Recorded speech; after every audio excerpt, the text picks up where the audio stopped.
Hey everyone, welcome to another installment of our Patch Notes preview series. We took a break last patch because Freak was a little dehydrated from dancing and Morello was under the weather.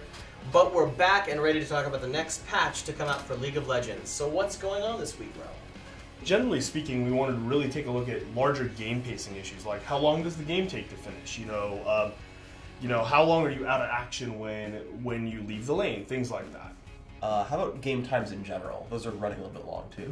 That's actually really integral to the whole pacing of the game, right? So what we found is our average game time is a little longer than we'd like it to be, and especially when those games aren't close, it's dragging out a little too long. So one thing we wanted to do is adjust the way minions work kind of in the late game. So right now, after 20 minutes, instead of every 3 waves having a cannon minion, every 2 waves will have a cannon minion. That's one way that actually kind of organically makes the game shorter without making it so team fights start becoming worthless. Okay.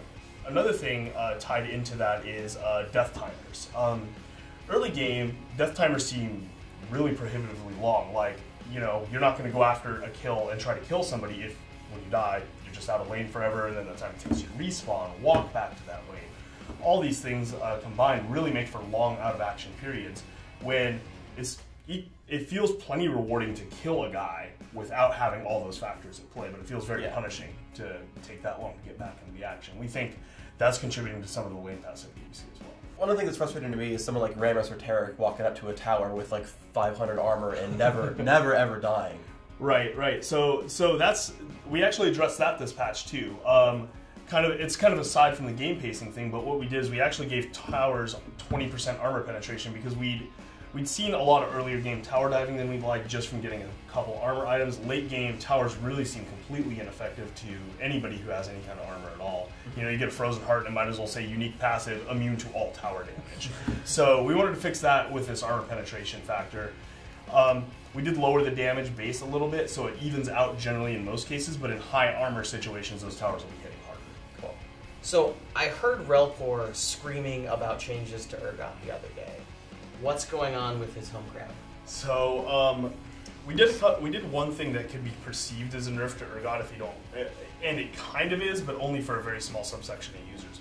What we're actually doing is fixing kind of a little-known bug about something with his targeting between his lock-on and his missiles that is giving him about an extra 350 range.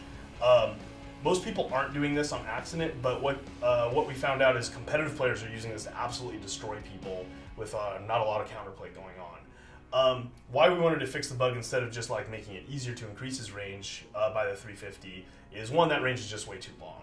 Two, if we give him that kind of range, we're going to have to take his damage down or take his survivability down or nerf other areas. We didn't really want to do that at all. And three, the bug is really archaic, kind of. It's really hidden knowledge and not really something that's the kind of skill we want to support. So it was really spreadsheety, and we just wanted to kind of get rid of it.